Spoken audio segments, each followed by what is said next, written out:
In the summer of 1935, at a quiet airfield in Seattle, a new bomber prototype stood under the thin morning mist. It looked nothing like anything the US Army Air Corps had seen before. 4 massive engines, a wide wingspan, and a body that seemed to promise endurance over beauty, observers whispered. Too heavy, too complex, it will never fly right. This was the Boeing Model 299, the machine that would later be called the B-17 Flying Fortress. During its first demonstration flight, the bomber climbed gracefully into the sky. Then tragedy struck. A control lock was left engaged. The plane stalled and crashed. 2 men died, including the test pilot, Major Ployer Hill. The press headlines the next day were brutal. Flying Fortress crashes, too complicated for the Air Corps. For a moment, everyone believed the critics were right. The project seemed doomed before it began. But inside Boeing, engineers refused to give up. They argued that the failure was human, not mechanical. The plane had survived impact longer than anyone expected. A sign, they said, that its structure was ahead of its time. And among the officers who watched that crash, one young lieutenant took notes quietly. His name was Robert Olds, the man who would later lead America's first heavy bomber group in Europe. By 1938, war clouds were building across the Atlantic. Reports from Europe told of German bombers striking cities without warning. Britain was arming fast. France was uncertain. And in America, the Flying Fortress waited in hangars unproven, half believed in. When US military budgets tightened, the Air Corps could afford only a handful of B-17s. Dozens of older twin-engine planes still filled the squadrons. The new bomber's defenders said, "If war comes, we'll need altitude, armor, and range, not speed alone." Skeptics replied, "No bomber can survive daylight fighters. It's suicide." Then came September 1st, 1939. Germany invaded Poland. Europe was at war. The Flying Fortress suddenly mattered. Orders increased. Training intensified. Crews began to memorize every rivet, every switch. In those early training bases, Langley, Savannah, Seattle, young men learned to trust the fortress like a living thing. Each of its 13 machine guns had a voice. Each turret had its rhythm. When America entered the war in December 1941, the B-17 was finally called to prove itself. But the airmen knew what was waiting. German fighters had torn apart bombers over London and Warsaw. The Luftwaffe claimed daylight skies as their own. The first B-17 units arrived in England in the summer of 1942. Their silver wings gleamed under thin northern light. They were assigned to the 8th Air Force, whose mission was simple and nearly impossible: strike Germany by day. The crews were young, most barely in their 20s. They read newspapers calling their planes flying fortresses, but few felt invincible. The Germans called them Wehrmacht, 4-motored targets. Yet on their first missions over Rouen and Lille, something unexpected happened. The fortresses came home, damaged, shot, but still flying. Bullet holes stitched across the fuselage, engines leaking oil. But they landed. Mechanics stood speechless. These planes refused to fall. Word spread through the bases like fire. The fortress can take it, crews began to believe. They gave their bombers names: Memphis Belle, Hell's Angels, Shoo Shoo Baby. Each nose art became a prayer painted in aluminum. Inside the cockpit, the pilots began to sense the machine's spirit. Its heavy controls demanded muscle. Its wings fought turbulence with grace. And its engines, when tuned right, could lift 10 tons of bombs across 1,500 miles of enemy sky. But belief alone would not be enough. The Luftwaffe was waiting, with Messerschmitts and Focke-Wulfs circling above France, and the 8th Air Force soon discovered the true meaning of daylight bombing. The cost would be measured not in planes, but in lives, and in courage tested to the breaking point. This was the beginning of a new kind of war in the air, a war where survival itself was victory. And for the men of the Flying Fortress, their first lesson was written in the smoke trails above Europe. By the autumn of 1942, England had become a vast airfield. Concrete runways stretched across old farmland. Every morning, fog rolled in from the North Sea, and every night the sound of engines filled the sky. The Americans had arrived. The 97th Bomb Group, the first to take the B-17 into combat over Europe, was now based at Polebrook and Grafton Underwood. They were still strangers in a foreign war. British crews watched with cautious curiosity. Could these new American bombers really survive what the RAF had already endured? On August 17, 1942, 4 B-17s prepared for their first mission. Target: the railway yards at Rouen-Sotteville, France. Altitude: 23,000 feet. Time over target: 17 minutes. The men strapped in, tightened their oxygen masks, and stared through the frost-covered glass. This was history's first American daylight raid over occupied Europe. The Luftwaffe was slow to react. Only scattered fighters appeared. When the bombers returned, all 4 landed safely. Headquarters called it a success. But those who had been inside the planes knew it was only the beginning. In the following weeks, more groups arrived. The 91st, 92nd, 303rd. Each brought more flying fortresses, each one painted with fresh insignia and a new name. Memphis Belle rolled onto the field, its crew led by Captain Robert Morgan, determined to finish 25 missions, the standard set for survival. Nearby, Hell's Angels and Knockout Dropper were already becoming legends in hangar talk.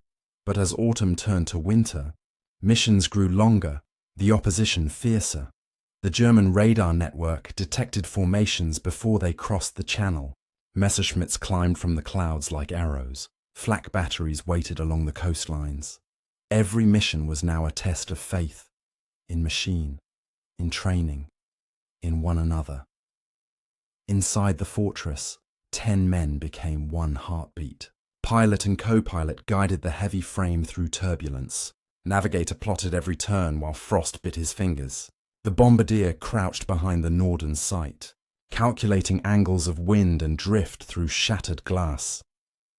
In the back, the tail gunner sat alone in the cold, watching the horizon for the dark shapes of fighters. The radio crackled with clipped voices. Bandits! 3 o'clock high. Flak ahead, black puffs below.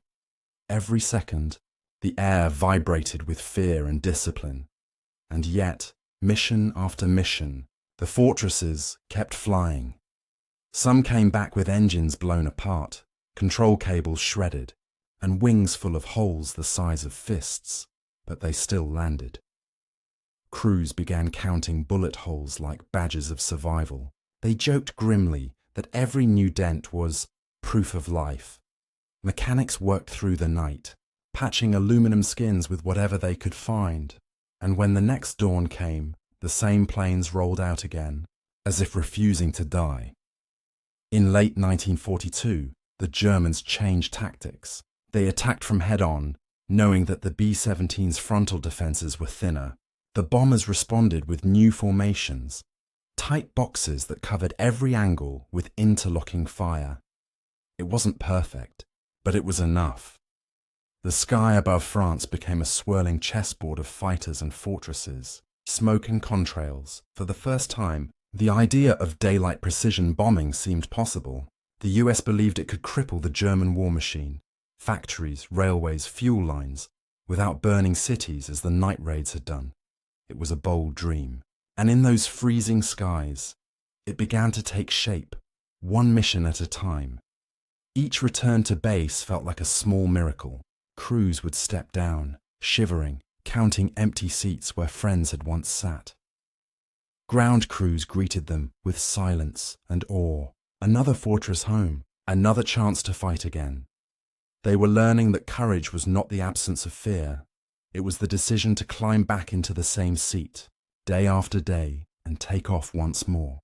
The flying fortress had taken flight, and the world was beginning to notice. But ahead waited the true test. A storm of steel and fire that would decide whether daylight bombing could survive at all. By early 1943, the Flying Fortress had become the backbone of the American bombing campaign. But now the honeymoon was over. The Germans had adapted, and the sky above Europe was about to become one of the deadliest battlegrounds of the war. The 8th Air Force planned its first deep strikes into Germany itself. Targets like Wilhelmshaven, Bremen and Kiel, factories that built submarines, engines and weapons for the Reich. For the men of the B-17, these missions felt like stepping into a storm they could not see the end of. On January 27, 1943, the first American raid over Germany began. 55 fortresses roared into the icy air, escorted only part of the way by fighters that would soon have to turn back. Over the North Sea, the sky turned grey and silent.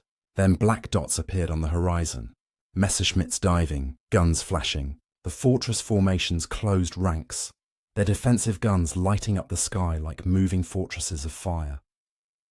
Each minute felt like an hour.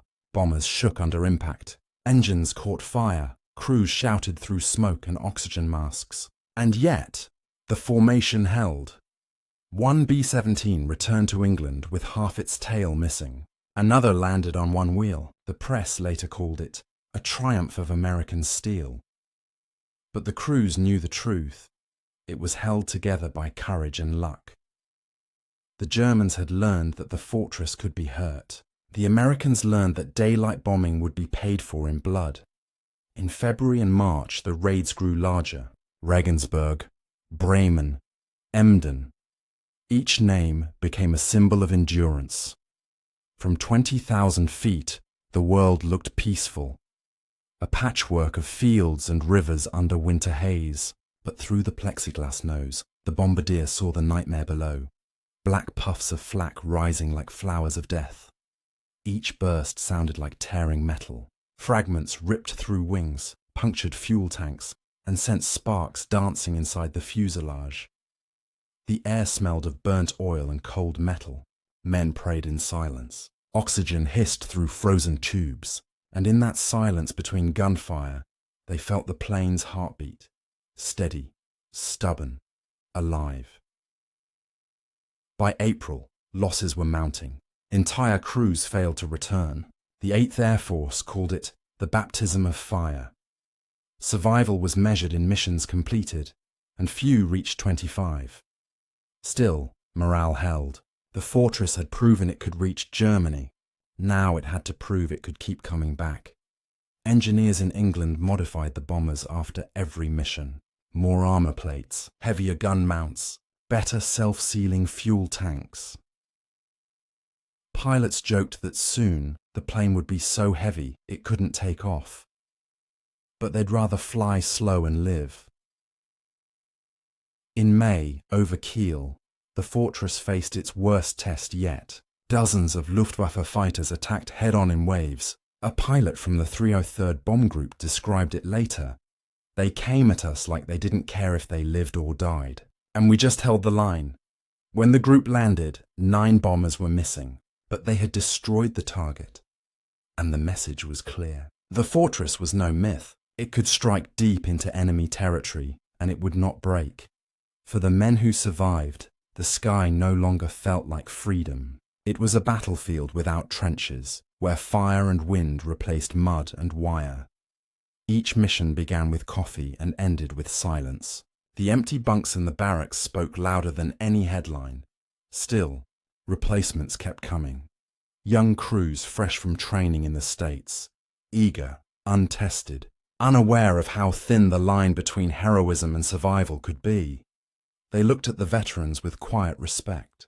Men who had flown through hell and somehow returned. And every morning, before takeoff, each man reached out to touch the cold metal skin of his fortress, as if asking it to bring them home one more time. Baptized in fire, the flying fortress had proven its name. But the real trial, the one that would decide whether daylight bombing could win the war, was still ahead, over the heart of Germany itself. By the summer of 1943, the American daylight offensive had reached its breaking point. Every new raid pushed deeper into Germany, and every return flight left more empty bunks behind. Commanders at High Wycombe believed precision bombing could cripple the Reich's war industry, but the Luftwaffe was no longer unprepared. They were waiting, with radar, flak corridors, and disciplined fighter wings.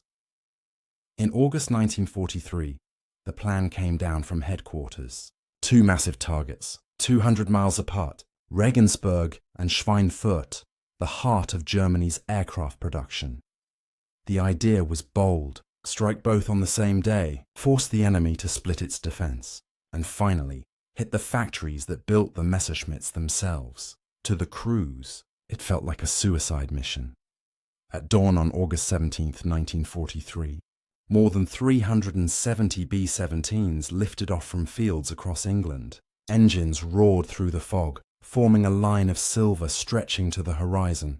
Pilots gripped the yokes with sweat-soaked gloves. No one spoke of fear, but everyone felt it. They were flying without long-range escort fighters. Once they crossed the Rhine, they would be on their own. The first wave headed for Regensburg. 30,000 feet above Bavaria, the sky exploded. Flak bursts painted the air with black and orange. German fighters slashed through the formations head-on, a wall of tracers screaming toward the bombers. Crewmen fired until the barrels glowed red. The air smelled of cordite and burnt oil. Planes fell burning through the clouds, their contrails turning into smoke trails of fire. Over the target, the bombardiers stayed on course. Bomb bay doors opened. Factories and runways filled their sights. They held steady, released the payloads, and watched the ground erupt in flame. But there was no time to celebrate. The route home was blocked. Dozens of fortresses fell before reaching the Alps. Many crews bailed out over occupied Europe. Others tried to reach North Africa. Few succeeded. The second wave, bound for Schweinfurt, met the same fury. That city was home to Germany's ball-bearing industry, the tiny parts that kept every tank, plane, and engine running. The Germans defended it like their life depended on it, because it did. Wave after wave of B-17s fought their way through smoke and flak. Entire squadrons were wiped out in minutes. Still, the formation held long enough to drop the bombs. By the time the survivors limped home, 60 bombers were gone. 600 men missing or dead. News of the mission shook both sides of the Atlantic. Yes, the targets had been hit, but the cost was beyond anything expected. Newspapers called it the most dangerous day in the air war. Commanders called it a lesson in limits. Airmen called it hell.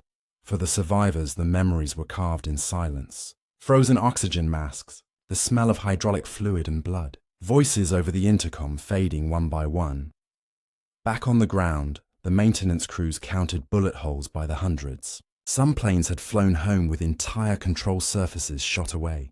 Others landed with one engine left and no hydraulics. And yet, they had come back. The Schweinfurt-Regensburg raids proved two things. The B-17 could reach Germany and strike its heart, but it could not do it alone. Until a long-range escort arrived, daylight bombing was a war of endurance. Each mission tested not only steel and strategy, but the human spirit itself. In the mess halls that night, nobody cheered. They just looked at the empty seats and realized what victory had cost. But even in that silence, something unbreakable remained. A quiet pride, a promise to those who didn't return, that the fortress would fly again. Out of the flames of Schweinfurt, a new resolve was born. The air war was changing, and soon the skies over Germany would belong to no one. Winter of 1943 turned into the bitter spring of 1944. Snow covered the English fields where the flying fortresses slept. Inside their frosted cockpits, names were painted in bright colors: Memphis Belle, Shoo Shoo Baby, 909. Each plane felt like a home in exile. Losses had been heavy, but morale had changed. Men no longer saw themselves as individuals. They were crews, brothers forged by fire. 10 men to a fortress, each one vital, each one replaceable only by memory. Pilot, co-pilot, navigator, bombardier, engineer, radio operator. Gunners in nose, waist, tail, and top. 10 lives linked by aluminum and faith. Before every mission, they stood quietly around the aircraft. Some prayed, some smoked in silence. All understood the unspoken rule: never count the missions left, only the ones already flown. In early 1944, a new sound came to the bases. A long-nosed fighter, fast and sleek, the P-51 Mustang. For the first time, escort fighters could follow the bombers all the way to Berlin and back. The Fortress crews looked up from their turrets and saw silver Mustangs cutting through the clouds. They called them guardian angels. On March 6, 1944, the target was Berlin itself, the heart of the Reich. No one had dared to strike it by daylight before. Hundreds of B-17s crossed the channel in formation so vast that men on the ground said it darkened the sky. Above the clouds, sunlight flashed off the wings, a silent armada of silver giants. The Germans threw everything they had. Fighters rose in swarms. Flak turned the sky into a black wall. But this time, the Mustangs were there, diving, rolling, chasing the attackers away. For the first time, the fortress was not alone. Inside each plane, the radio filled with clipped calls. Bandits breaking off. Keep formation. Bombs away. The crews did their jobs with quiet precision. No shouting, no panic, just discipline, honed by 2 years of war. Bombs fell through the clouds and struck the industrial districts of Berlin. It was not triumph. It was endurance. When the fortresses returned to England, men stepped out covered in frost and sweat. Some laughed in disbelief. Others cried without shame. They had done the impossible. They had reached Berlin and come home. The raids continued. Every mission took its toll. But something new was spreading through the ranks, a deep, wordless bond. Men began writing letters for each other before takeoff, in case one didn't return. They shared photos, songs and stories. Some taped 4-leaf clovers to the instrument panels. In the air, trust was absolute. When a wingman called "I'm hit," others closed in to shield him, flying so close their wingtips nearly touched. The fortress was more than a machine now. It was a heartbeat made of metal, a place where courage became routine. Every gunner who froze at -40 degrees, every pilot who held a burning plane level until his crew jumped, they all understood the same truth. No one survived alone. The war still had months to go, but the tide was turning. The Allies were preparing for the invasion of Normandy, and above it all, the flying fortress kept flying, steady, patient, unbroken. Brotherhood above the clouds. It was what kept them alive when logic said they shouldn't be. For every man who returned, there was someone who didn't. And for every fortress that landed, another burned silently somewhere over Europe. Yet still they came, wave after wave, until the sky itself began to tilt toward victory. By mid-1944, the tide of war had shifted. The Luftwaffe was bleeding strength. Fuel was scarce, pilots were younger, less trained, and the flying fortress, once doubted and battered, now ruled the daylight sky. New B-17s arrived daily from America. Their polished wings reflected the dawn light over East Anglia. Each one carried better armor, improved guns, and veteran crews ready for payback. No longer a desperate defense, the air war had become an offensive storm, and the fortress was leading it. The missions turned strategic. Oil refineries at Mersburg, synthetic fuel plants at Luna, rail lines at Hamm, and marshalling yards in Vienna. The goal was simple: starve the Reich's war machine of energy. When the bombers came, they came in thousands, waves of silver cutting through the high clouds, escorted by squadrons of Mustangs stretching to the horizon. To German civilians on the ground, the sight was both terrifying and unreal. A moving city in the sky. The Luftwaffe still fought back. Me-109s and FW-190s dove through the formations, but they met a wall of tracers. Hundreds of machine guns fired in harmony, a defensive symphony of thunder. Some bombers fell, some exploded mid-air, but the formation never broke. Not anymore. Over Mersburg, one fortress took a direct hit. Its left wing burned, one engine gone, another sputtering. The pilot, Lieutenant Ernest Johnson, refused to bail out. He trimmed the controls, held altitude, and stayed until his crew had jumped clear. The last witness saw the plane roll over, burning silently as it disappeared into cloud. Stories like his spread quietly through every base, not tales of glory, but of duty fulfilled. The statistics told one story, the survivors told another. By the autumn of 1944, daylight bombing had crippled the German fuel network. Without fuel, tanks stalled, planes never took off, and supply lines froze. The fortress had become what its name promised, an unrelenting force that could not be turned back. In December, the Germans launched one last counterattack, the Battle of the Bulge. But the skies cleared after days of snow, and when they did, the fortresses returned. Column after column of bombers struck bridges, roads, and fuel depots. German armour ground to a halt in the frozen Ardennes. Even the most hardened commanders admitted the air belonged to the Allies now. Through early 1945, the fortresses flew deeper. Berlin again, Dresden, Munich, Leipzig, each mission colder, longer, haunted by the memory of those who'd never come home. They saw cities in ruins, rivers glowing red at dusk, and the trail of history shifting beneath their wings. The crews no longer spoke of victory. They spoke of endurance, of just making it to Mission 25, of bringing home the same 10 men they started with. Inside the planes, their faces were older now, their eyes distant, their voices calm. They had become professionals at surviving the impossible. By the spring of 1945, the airfields of England were crowded again, this time with silence. The war in Europe was ending, and for the first time in years, no one would be taking off tomorrow. The fortress had struck back, not with vengeance but with perseverance. It had proven what even its designers once doubted, that steel and courage, bound together, could change the course of a world at war. When the guns finally fell silent in May 1945, the skies above Europe were empty again. The sound that had once shaken cities, the deep thunder of 4 engines, was gone. On the runways of England, rows of flying fortresses stood in silence. Paint faded, engines cold, names barely visible under layers of oil and rain. Memphis Belle, Hell's Angels, Shoo Shoo Baby, 909.